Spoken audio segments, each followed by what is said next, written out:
What is up, guys? DJ back with another video. Today is a sad day, but a happy one at the same time.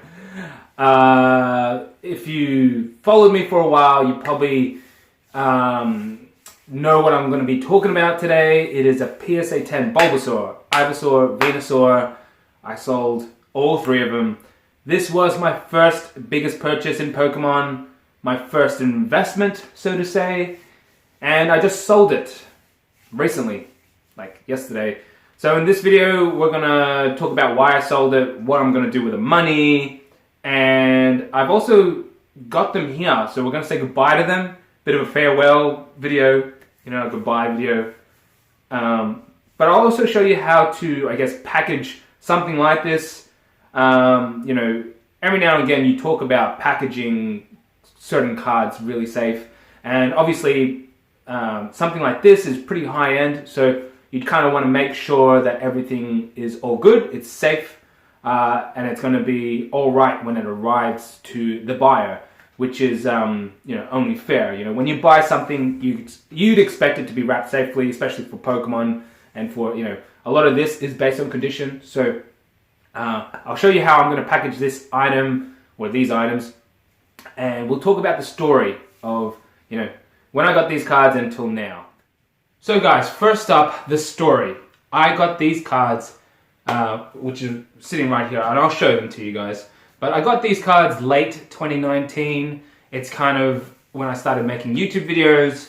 I'll link it in the comment section below if you want to see it. It's a bit raw, but yeah, maybe you want to watch that. Some of the old OGs probably know that video, but it was pretty scary buying these cards because I paid $350 for the three of them, and at the time I thought that was kind of crazy / scary because I never put that much into cards. And I know at the time when I told people, they kind of either laughed at me or they were like, wow, that's a lot of money to put on cards. And you know, I just thought, you know, maybe I could do something with this. You know, I kind of tried to invest early, and so I bought them, and I've held on to them until now. I'm kind of a long-term person, and I don't really sell that often, but I think it was a good idea to sell these, and I'll tell you the reasons why. Let's just start off by saying I sold it for $4,500 on eBay, which I'm quite happy with. And, you know, it's relatively fair, you know, for both parties. I had it listed for $6,000, and the buyer, I guess, made an offer of $4,000, and I counted that with $5,000, and he recounted that with $4,500, and I was happy to do that considering how much I paid for it at the time, and also just for capital, extra capital. There's I guess a few things I want to buy, a few things on my list that I want to get. So I thought it would be a good idea. So yeah, money was definitely a factor and a reason why I sold these.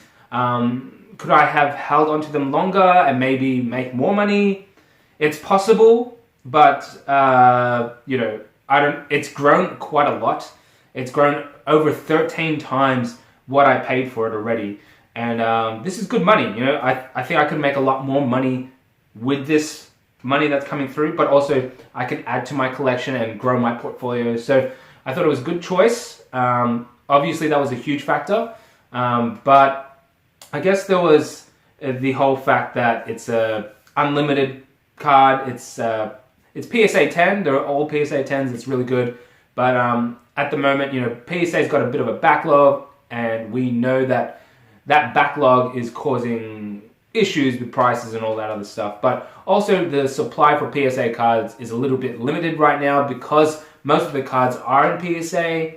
And, you know, there's all these predictions that when these cards come back from PSA, the population reports will skyrocket. And we don't even know if that's going to be true or not. But you do see a lot of the unlimited holos and unlimited base set getting sent in from a lot of middlemen and stuff, people I talk to, and just videos I've seen from Z&G and a few others.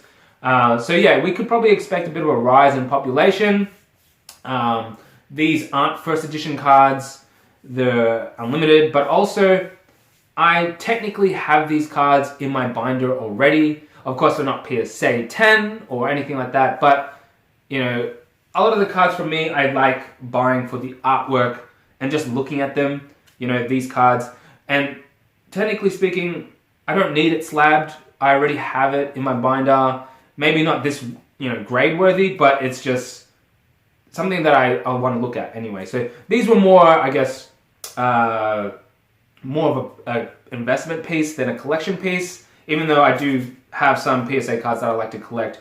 But these ones are definitely going to help my collection grow.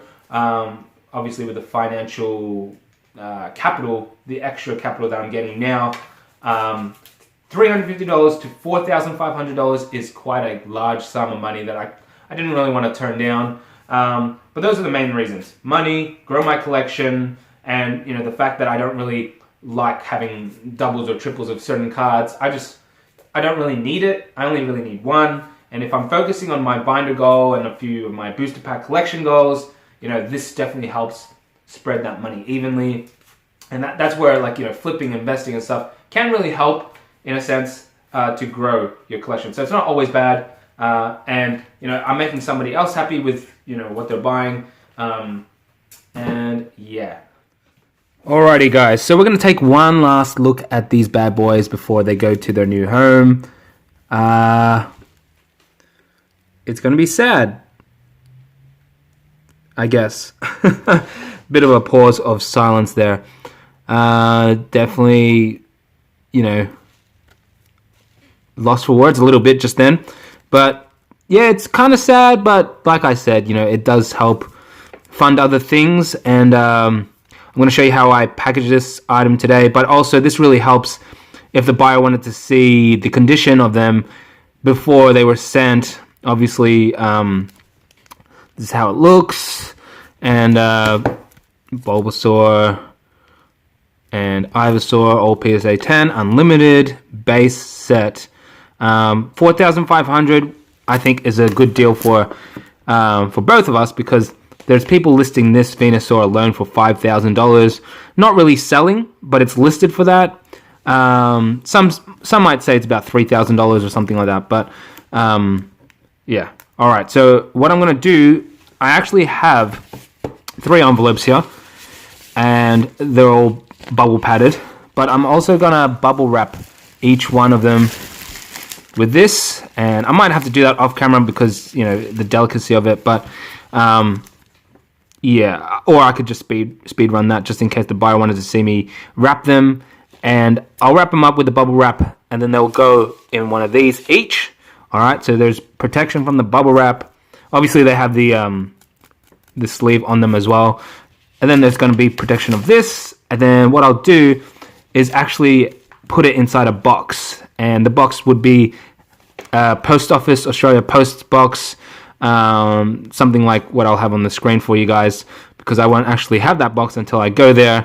So just in case you wanted to know how to package something like this, I feel like you can't really go overboard with protection.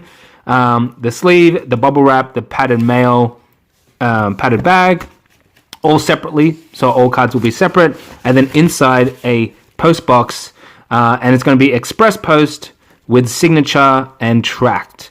So tracking. So I think all those are, you know, important for both parties, because I'd want to make sure it gets to the buyer, and obviously as quick as possible. So express posted, signature, you know, as in they have to sign for it to receive the package, and then insurance. So the insurance might have to be like something like $5,000, considering he paid $4,500.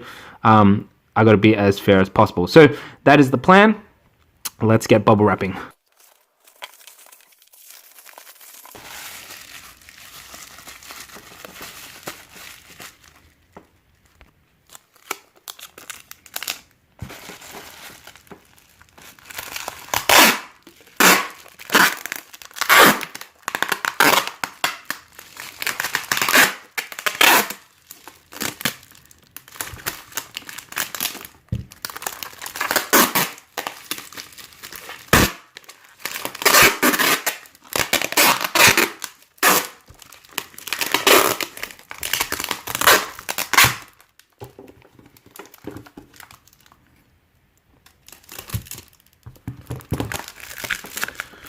So that's Venusaur done, bubble wrapped and sticky taped for that protection. We'll do the other two the same way. Bulbasaur.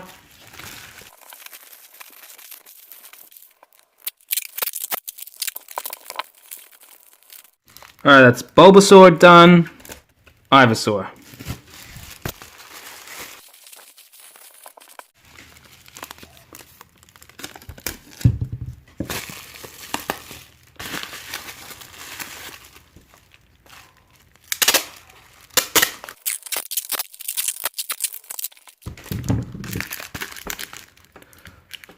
Ivysaur. So, there we go. We got 3 PSA cards, all bubble wrapped, all with extra layer of sticky tape, and then gonna go in the padded mailer bags. Like so.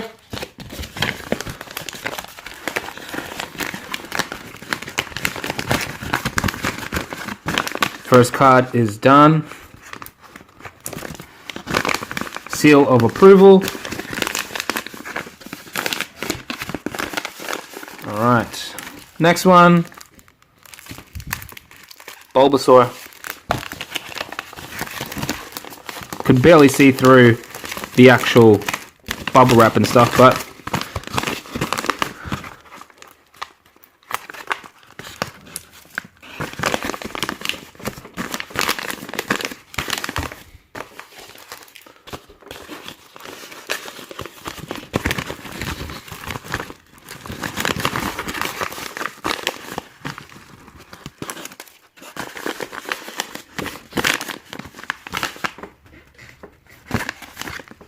Venusaur. Bulbasaur, Ivysaur, and Venusaur. Alright, and then they're all going to go inside one box, like so. And box will be padded, and then I'll send it off express, posted, signature, tracked. That's pretty much it. That's how that's how I would wrap up everything. Just one last thing, guys. That was probably my best Pokemon investment. The largest, one that has grown so far. I have plenty that have grown quite a bit, but that was probably my best. I am missing a spot here now of, that is obviously my best Dragon Ball Super card, but now I gotta find something to replace my Venusaur as the best card in my collection, or the best PSA graded card. And I'm thinking it's one of these two. Let me know in the comment section below, which one do you think? These ones I probably won't sell because they're first edition, and I see a lot of potential for first edition. They're not 10s or anything like that, but I think the first edition stamp does matter. So I think it could be either one of these two. This guy is a starter, very popular, but also Dragonite is popular as well.